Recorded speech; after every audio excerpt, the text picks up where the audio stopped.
Hola, buenas tardes. En el siguiente video les voy a explicar un poco de la metformina. Según el reporte de Estadística Americana de Diabetes en el 2014, durante el año 2012, el 9.3% de la población americana presentaba diabetes mellitus, generando costos médicos directos de 176 billones de dólares y un número importante de muertes, siendo la séptima causa de mortalidad para este país.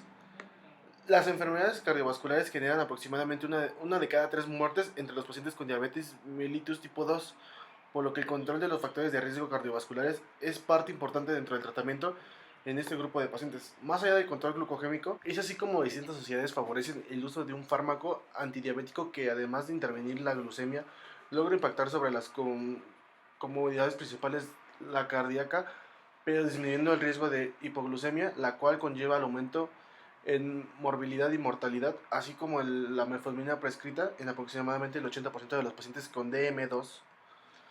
Este, este es el fármaco con mayor recomendación por la Asociación Americana de Diabetes en su guía de 2016, estimándose que el número de personas a nivel mundial que reciben metformina es de más de 100 millones por año. Por ello, el objetivo de esta revisión fue identificar los distintos efectos de la metformina adicionales del control glucémico con el fin de contribuir a difundir el conocimiento sobre este medicamento.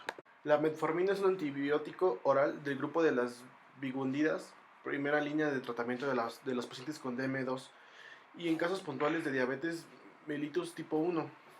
Mucho antes de que se conociera claramente los mecanismos de acción a nivel molecular, la metformina se postuló como la primera opción de tratamiento por el beneficio al aumentar la sensibilidad a la insulina en los tejidos periféricos y por la consecuente disminución en la resistencia de esta, con poco riesgo de hipoglucemia y disminución discreta del peso.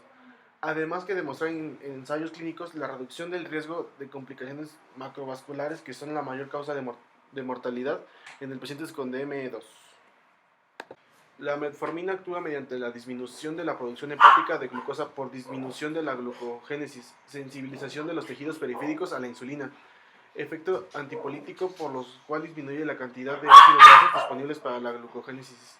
Los mecanismos moleculares de estos efectos parecieran ser múltiples y a nivel celular la mitocondria ocupa un papel clave. En estudios recientes se evidencia que la acción del clave para la inhibición de la glucogénesis ocurre en la mitocondria.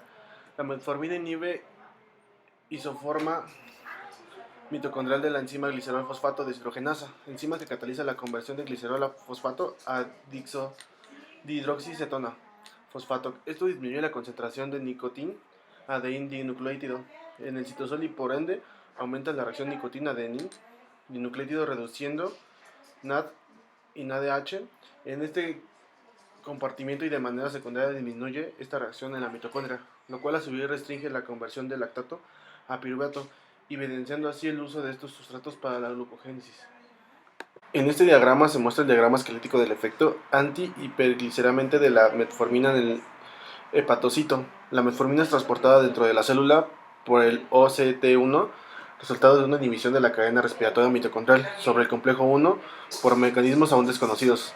El déficit energético resultante conlleva una reducción en el consumo energético traducido por disminución de la glucogénesis, la cual se media por varias vías. Primero, la razón ATP-AMP disminuye por el aumento de AMP. Este déficit de ATP disminuye la glucólisis por ser necesario durante dicho proceso enzimático. El AMP tiene funciones de señalización intercelular. Inhibe alostéricamente la señalización de la proteína sinasa a través de la supresión de adineto ciclasa, activando por el receptor de glucagón, vía encargada de activar la transportación nuclear de enzimas de la glucogénesis. Alostéricamente inhibe la FBB-pasa, enzima determinante en la vía metabólica de la glucogénesis. Activa la AMP-K, la cual tiene actividad regulatoria principalmente sobre la vía de los lípidos, pero también tiene efectos sobre la glucogénesis. Otro mecanismo de la supervisión de la glucogénesis por la metformina a nivel mitocondrial se debe a la suspensión de la isoforma de glicerol 3-fosfato a deshidroxicetona fosfato. Dicha disminución lleva a una disminución propiamente de la vía glucogenética. A su vez, el aumento de NAD secundario al desbalance produce el aumento del lactato por disminución de conversión a piruvato mediante el lactato deshidrogenasa. La metformina se comporta como un sensibilizador de la insulina a través de varios mecanismos. Presenta un efecto positivo en la expresión del receptor de insulina, mediado por la modulación de la fosforilación del subunidad beta de tirosina, sinasa, secundario a la actividad de la quisana activada por AMP por mecanismos descritos anteriormente. La ausencia de contradicciones de la metformina es considerada el tratamiento de primera línea para la DMB2, dada su costo-efectividad, efecto antihiperglucemiante con bajo riesgo de hipoglucemia, efecto favorable en el peso y con tolerancia generalmente adecuada y efectos adversos poco frecuentes. Si bien hay claridad acerca de la importancia y los efectos benéficos de incluir la metformina en el esquema farmacológico de estos pacientes, surge el interrogante sobre el momento ideal para iniciar el tratamiento. Las complicaciones crónicas de la DAM2 empiezan a desarrollarse durante el estado de prediabetes.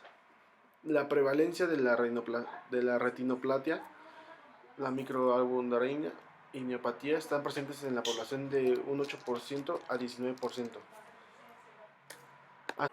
En este esquema podemos observar la relación entre la glucosa y el estrés oxidativo. Durante el metabolismo de la glucosa se genera NADPH en la vía de las petasa fosfatos, la cual favorece la reducción del glutatión a través de enzimas glutatión reductasa, con lo que se cataliza la conversión del peróxido de hidrógeno en 2 mol de agua, disminuyendo así el estado oxidativo.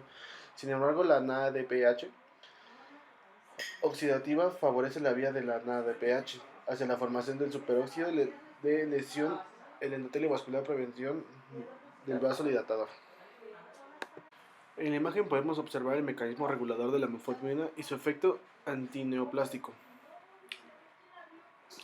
A nivel celular, los mecanismos indirectos o independientes de la insulina son explicados por el transporte del canal OCT1, transportada hacia la mitocondria, donde se produce una inhibición de la cadena respiratoria mitocondrial sobre el complejo 1, al igual que su efecto antihipergluceramidante. Como se expuso, la razón ATP-AMP disminuye y este produce la activación de AMPK. Por medio de este intermediario se produce la fosforilación del TCSI1, 2, el cual activo inhibe la red, principalmente activación del TORC, lo cual traduce en su inhibición. Tal inhibición es la que explica la disminución de la apoptosis, la proliferación celular y el aumento de la apoptosis celular.